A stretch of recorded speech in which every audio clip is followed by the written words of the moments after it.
नमस्कार दोस्तों, मैं हूं जितेंद्र दीक्षित। इस वक्त महाराष्ट्र की राजनीति में हड़कंप मचा हुआ है और ये हड़कंप मचा है महाराष्ट्र के उप मुख्यमंत्री देवेंद्र फडणवीस की ओर से दूसरे उप मुख्यमंत्री अजीत पवार को लिखे गए एक धमकी भरे खत से। यह धमकी भरा खत लिखा गया है नवाब मलिक को लेकर। जी हां, वही नवाब मलिक जो कि ठाकरे सरकार में, महाविकास आघाड़ी की सरकार में अल्पसंख्यक विकास मंत्री थे और जिन्हें दाऊद से रिश्तों के आरोप में, देशद्रोह के आरोप में गिरफ्तार किया गया था और ईडी ने उनके खिलाफ मामला दर्ज किया था और जो चंद महीनों पहले ही जमानत पर बाहर निकले हेल्थ ग्राउंड्स को लेकर। तो आखिर पूरा मामला क्या है, आइए समझने की कोशिश करते हैं। देखिए, जब से नवाब मलिक बाहर आए जेल से हेल्थ के कारणों को लेकर, यह बताया जा रहा था कि उनकी किडनी डैमेज हुई है और ऐसे में इलाज के लिए अदालत ने उनकी जमानत को मंजूरी दे दी। इसके पहले कई बार उनकी जमानत अर्जी खारिज हुई थी, लेकिन चंद महीनों पहले ही जो आखिरी जमानत अर्जी थी वो कोर्ट ने मंजूर कर ली और इलाज के लिए उन्हें हेल्थ ग्राउंड पर बाहर छोड़ दिया। तो तब से इस बात पर चर्चा हो रही थी कि आखिर नवाब मलिक जो है एनसीपी के किस गुट में जाएंगे। इसी साल जून में एनसीपी में बगावत हो गई, तब सवाल उठ रहा था कि वो शरद पवार के गुट में रहेंगे या फिर अजीत पवार के गुट में रहेंगे। तो इस बात को लेकर सस्पेंस था। अब हुआ यह कि आज नवाब मलिक पहुंच गए विधान भवन। विधान भवन नागपुर के, महाराष्ट्र में जो शीतकालीन सत्र होता है विधानसभा का, विधिमंडल का, वो नागपुर में होता है। तो नागपुर में सत्र चल रहा था और वहां पर नवाब मलिक पहुंच गए और पहुंचने के बाद में वे अजीत पवार के गुट के साथ उठते बैठते नजर आए, अजीत पवार के साथ घुलते मिलते नजर आए। और जब वो हाउस में बैठे, चूंकि वो विधानसभा के सदस्य हैं, तो ट्रेजरी बेंचेस में बैठे, यानी कि सत्ता पक्ष की ओर जाके उनके साथ में जाकर बैठे। अब जब इस तरह से उनको सत्ता पक्ष में बैठे हुए विपक्षी पार्टियों ने देखा, यानी कि शिवसेना उद्धव ठाकरे गुट के लोगों ने देखा, कांग्रेस ने देखा और एनसीपी शरद पवार के गुट ने देखा, तो फिर ये सवाल उठाए जाने लगे उनकी ओर से और यह कहा गया कि जब तक नवाब मलिक हमारे साथ थे, यानी कि महाविकास आघाड़ी के साथ थे, तब तक वो आपके लिए देशद्रोही थे और आज वो आपके साथ में बैठ गए हैं, अब वो देशद्रोही नहीं है क्या, बरी हो गए मामले से। तो इस बात को लेकर बीजेपी की भी खिंचाई की गई, क्योंकि बीजेपी ही काफी आक्रामक थी नवाब मलिक को लेकर और बीजेपी ही बार बार नवाब मलिक को देशद्रोही कह रही थी, दाऊद का आदमी बता रही थी। तो ऐसे में बीजेपी के लिए बड़ी एम्बैरेसिंग सिचुएशन हो गई और बीजेपी के लिए मुंह दिखाना भारी पड़ रहा था। तो जब कार्रवाई खत्म हुई सदन की, उसके बाद में तमतमाए देवेंद्र फडणवीस ने एक खत लिखा और अजीत पवार को एड्रेस करते हुए बड़े ही तीखे अंदाज में अपनी बात रखी। यह खत उन्होंने मराठी में लिखा, इसका मैं हिंदी अनुवाद आपको सुनाता हूं। क्या कहा देवेंद्र फडणवीस ने इस खत में, उसका जिस्ट मैं आपको बताता हूं। नवाब मलिक से मेरी व्यक्तिगत शत्रुता नहीं है, लेकिन जिस तरह के आरोप उन पर हैं उसे देखते हुए महायुति में उन्हें लेना ठीक नहीं। सत्ता आते जाते रहती है, लेकिन देश महत्वपूर्ण है। फिलहाल वे सेहत के कारणों से जमानत पर बाहर हैं। इन पर अगर आरोप सिद्ध नहीं होते तो आप जरूर उनका स्वागत करें, लेकिन इस तरह के आरोप होने पर महायुति में उन्हें साथ लेना ठीक नहीं है। ऐसा हमारा स्पष्ट मत है। आपको अपनी पार्टी में किसे लेना है, किसे नहीं लेना है, यह आपका अपना अधिकार है, लेकिन इसकी वजह से महायुति को बाधा नहीं पहुंचनी चाहिए। इसका भी ध्यान रखना जरूरी है। सभी दलों को, सभी घटक दलों को इसका भी ध्यान रखना जरूरी है।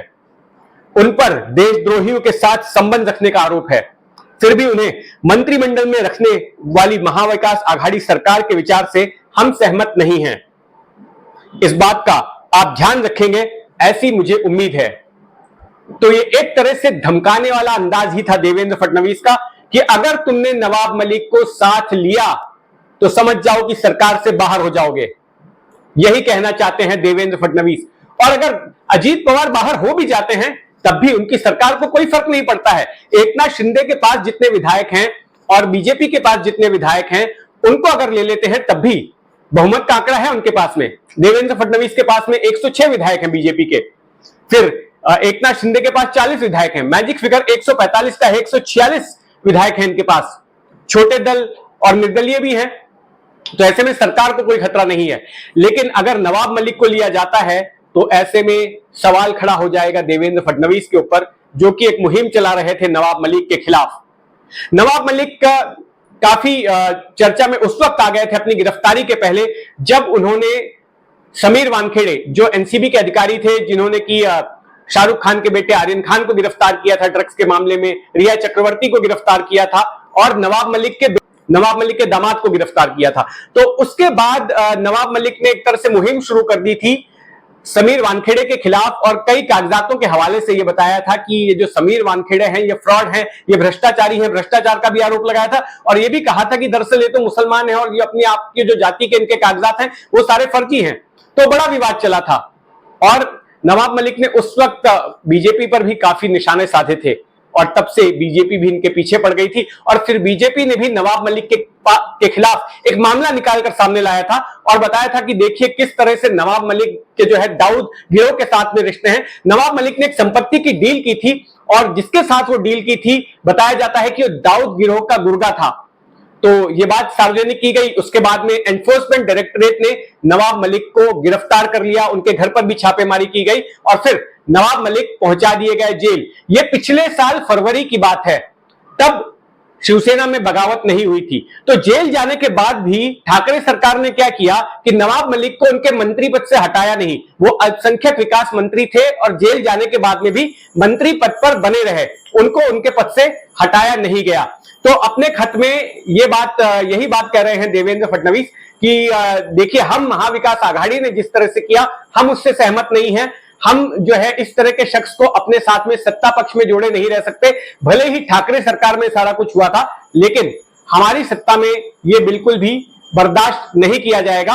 और यही बात देवेंद्र फडणवीस ने अपने इस खत के माध्यम से अजीत पवार को जता दी है।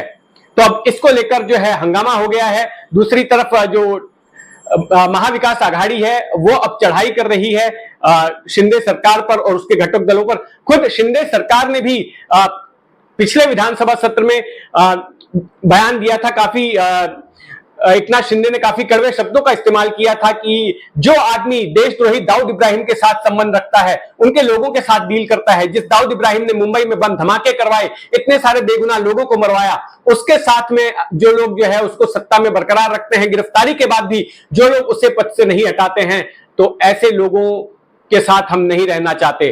और आज जब नवाब मलिक साथ में पहुंचे, अजीत पवार के लोगों के साथ उठे बैठे विधान भवन में नजर आए, तो उसके बाद ये बड़ी ही एम्बैरेसिंग सिचुएशन हो गई थी इनके लिए। और फिर देवेंद्र फडणवीस को एक खत लिखना पड़ा और यहां पर वो सीधे सीधे कहते हैं कि इस बात का ध्यान रखें कि महायुति को बाधा ना पहुंचे आपकी हरकतों से। यानी कि उन्होंने तो यहां तक धमकी दे दी है कि अगर अजीत पवार को यहां तक धमकी दे दी है कि अगर आपने नवाब मलिक को साथ में लिया तो फिर महायुति में बाधा पहुंच सकती है, मतलब कि आपको आउट भी किया जा सकता है।